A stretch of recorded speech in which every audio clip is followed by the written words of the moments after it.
Assalamualaikum warahmatullahi wabarakatuh. Sebelumnya perkenalkan nama saya Wulansari dari Prodi Akuntansi Fakultas Ekonomi dan Bisnis Universitas Buana Perjuangan Karawang. Sebelumnya saya ingin mengucapkan terima kasih kepada dosen pembimbing saya yaitu Bapak Thomas Nadiak SEMM yang telah membantu saya untuk menyelesaikan laporan kerja praktik ini. Dan saya ucapkan terima kasih juga kepada Ibu Yanti SEMAK selaku Ketua Prodi Akuntansi di Universitas Buana Perjuangan Karawang. Pada kesempatan kali ini, saya akan mempresentasikan hasil laporan kerja praktik saya yang berjudul Sistem Informasi Administrasi Pelayanan Publik di Kantor Camat Ciampel. Di kesempatan kali ini saya akan membahas dengan 5 pembahasan, yaitu yang pertama ada pendahuluan, yang kedua ada gambaran umum perusahaan atau instansi pemerintah, yang ketiga ada tinjauan pustaka, yang keempat ada pelaksanaan kerja praktik, yang kelima ada kesimpulan dan saran. Yang pertama ada pendahuluan, yaitu di situ ada latar belakang, yaitu perancangan teknologi di era globalisasi saat ini merupakan suatu sistem pelayanan semaksimal mungkin pada sebuah badan usaha atau instansi pemerintah. Namun, masih banyak badan usaha atau instansi pemerintah yang mengalami kesulitan karena sistem yang dibuat. Salah satu sistem yang penting dan diperlukan pada sebuah badan usaha atau instansi pemerintah yaitu sistem informasi administrasi untuk pengolahan data pegawai yang diperlukan untuk bertujuan pengumpulan, pengolahan, penyimpanan, dan menyalurkan informasi. Tujuan kerja praktik yang pertama ada tujuan umum, yaitu untuk mengetahui sistem informasi administrasi di Kecamatan Ciampel, serta untuk mengetahui proses dan pelayanan masyarakat. Yang kedua ada tujuan khusus. Yang pertama untuk mendapatkan pengalaman dan pengetahuan sesuai dengan disiplin ilmu dalam lingkungan kerja sebenarnya. Yang kedua untuk mengetahui proses lingkup kerja pada kantor camat dari segi efisien dan efektivitas. Yang ketiga untuk mengetahui alur kegiatan pada proyek di jasa pelayanan. Yang kedua ada gambaran umum perusahaan atau instansi, yaitu Kecamatan Ciampel merupakan bagian dari 30 kecamatan yang ada di Kabupaten Karawang, yang dahulunya termasuk ke wilayah Kecamatan Teluk Jambe dan diresmikan menjadi Kecamatan Ciampel pada tanggal 11 Agustus 1999 oleh Gubernur Jawa Barat berdasarkan Peraturan Pemerintahan Nomor 48 Tahun 1999. Pada tanggal 26 Mei 1999 tentang pembentukan kecamatan di Kabupaten Serang, Pandeglang, Bogor, Subang, Karawang, Ciamis, dan Majalengka. Wilayah pemerintahan Kecamatan Ciampel meliputi 7 desa, yaitu yang pertama ada Desa Kutapohaci, yang kedua ada Desa Kutanegara, yang ketiga ada Desa Mulyasari, yang keempat ada Desa Kuta Mekar, yang kelima ada Mulya Sejati, yang keenam ada Tegalega. Nama perusahaan atau instansi yaitu Kantor Camat Ciampel atau bisa disebut juga Kecamatan Ciampel.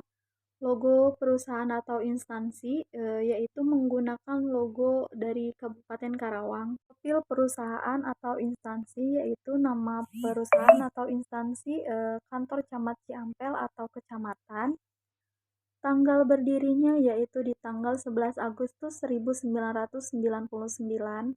Alamatnya di Jalan Gonotirto Widjojo nomor 1, Kutapohaci, Ciampel. Jenis perusahaan atau instansi yaitu di bidang pelayanan. Jumlah pegawainya ada 7 pegawai. Produk jasa atau pelayanan yaitu pelayanan ke masyarakat. Visi dan misi perusahaan atau instansi. Visi. Dalam melaksanakan tugasnya, camat mendapatkan sebagian pelimpahan dari kewenangan bupati, sehingga guna mewujudkan visi dari Kabupaten Karawang yaitu terwujudnya masyarakat Karawang yang sejahtera melalui pembangunan di bidang pertanian dan industri yang selaras dan seimbang berdasarkan iman dan takwa. Kecamatan Ciampel juga memiliki visi yaitu terwujudnya masyarakat Ciampel yang maju, sejahtera dan tangguh melalui pembangunan di segala bidang yang berkesinambungan dan berwawasan di lingkungan berdasarkan iman dan takwa. Dengan berdasarkan visi di atas, Kecamatan Ciampel mempunyai keinginan menjadi kecamatan yang lebih maju, sejahtera, dan tangguh dalam memberikan kontribusi pencapaian visi Kabupaten Karawang melalui pembangunan di segala bidang yang berkesinambungan dan berwawasan lingkungan. Misi untuk mewujudkan visi Kecamatan Ciampel, maka seluruh kegiatan diarahkan pada 5 misi, yaitu yang pertama ada meningkatkan kualitas pelayanan umum pemerintahan. Yang kedua ada meningkatkan kesejahteraan masyarakat melalui program intensifikasi dan verifikasi pertanian. Yang ketiga ada meningkatkan kualitas sumber daya manusia yang sehat, cerdas, terampil, mandiri, dan bermoral melalui pendidikan formal dan non-formal. Yang keempat ada meningkatkan peran serta masyarakat dalam pelaksanaan pembangunan. Yang kelima mendukung pembantu dan melaksanakan kegiatan pemerintahan khususnya dalam mengimplementasikan visi dan misi Kabupaten Karawang. Jadwal kegiatan kerja praktik, yaitu kerja praktik dilaksanakan pada tanggal 24 Januari 2022 sampai dengan tanggal 8 April 2022. Kegiatan umum perusahaan atau instansi, yang pertama ada registrasi data penduduk, yang kedua ada daftar online kartu tanda penduduk, yang ketiga ada daftar online akte kelahiran, yang keempat ada daftar online pembuatan kartu keluarga, yang kelima ada pembuatan kartu kuning atau kartu tanda pencari kerja. Ketiga ada tinjauan pustaka, Grand Teori Akuntansi atau pengertian akuntansi menurut Hartono dan Rahmi tahun 2018 halaman 2.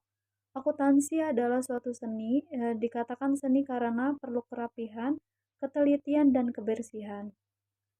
Pencatatan, penggolongan, peringkasan, dan pelaporan dengan cara yang baik dalam unit moneter atas transaksi-transaksi keuangan dan kejadian-kejadian lain sehubungan dengan keuangan perusahaan dan menafsirkan hasil-hasil pencatatan tersebut. Middle teori akuntansi, pengertian akuntansi sektor publik, yaitu menurut Indra Bastian pada tahun 2014 halaman 6, akuntansi sektor publik adalah mekanisme, teknik, dan analisis akuntansi yang diterapkan pada lembaga tinggi negara beserta departemen di bawahnya untuk penerapan pengelolaan berdasarkan dana masyarakat. Tujuan akuntansi sektor publik. Yang pertama, memberikan informasi mengenai sumber alokasi serta penggunaan sumber daya keuangan.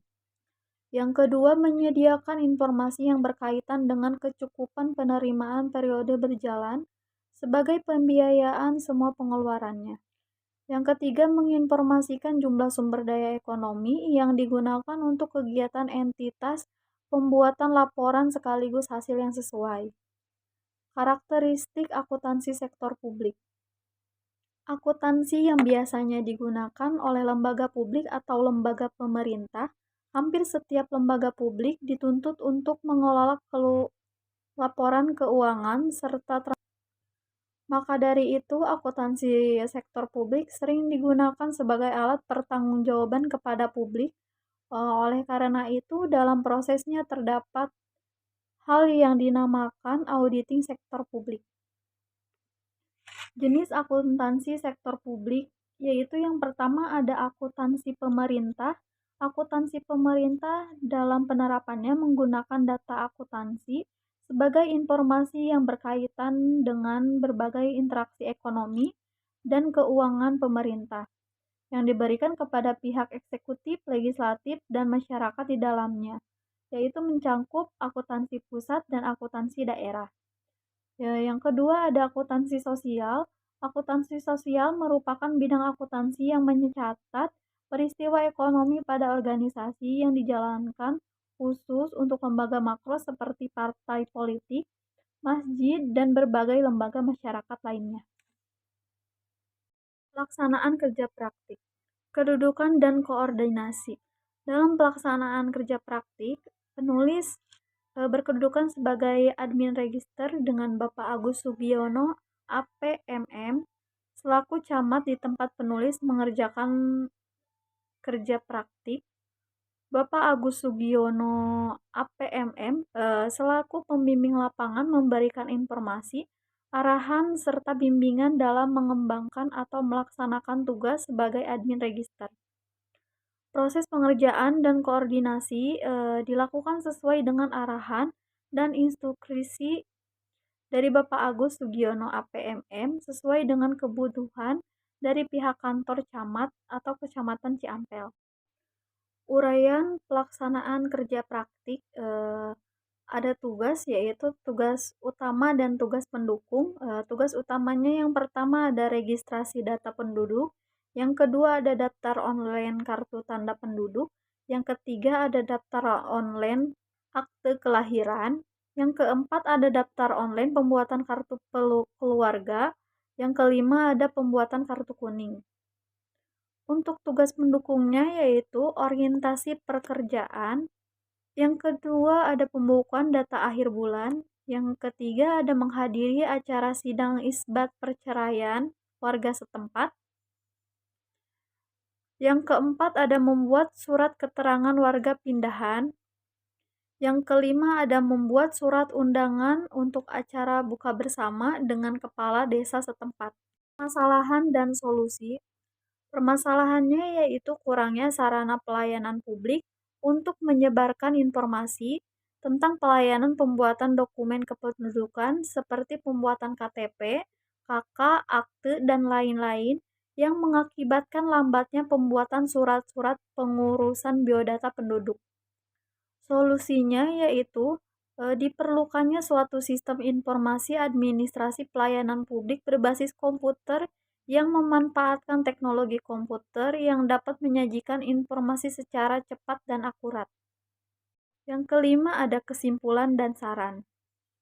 Kesimpulan berdasarkan hasil dari pengamatan kerja praktik yang penulis lakukan di kantor camat atau kecamatan di daerah Ciampel, masih minimnya digital untuk pelayanan pembuatan surat-surat kepentingan masyarakat, dan juga kurangnya teknologi sehingga membuat terjadinya penghambatan untuk pegawai melakukan pelayanan terhadap masyarakat. Untuk sarannya, untuk saran yang bisa penulis berikan yaitu kedepannya untuk lebih memanfaatkan teknologi komputer agar menyajikan informasi lebih akurat dan juga sistem pelayanannya yang lebih baik dari sebelumnya. Itu saja yang dapat penulis sarankan. Sekian presentasi dari saya, kurang lebihnya mohon maaf. Saya ucapkan terima kasih dan wassalamualaikum warahmatullahi wabarakatuh.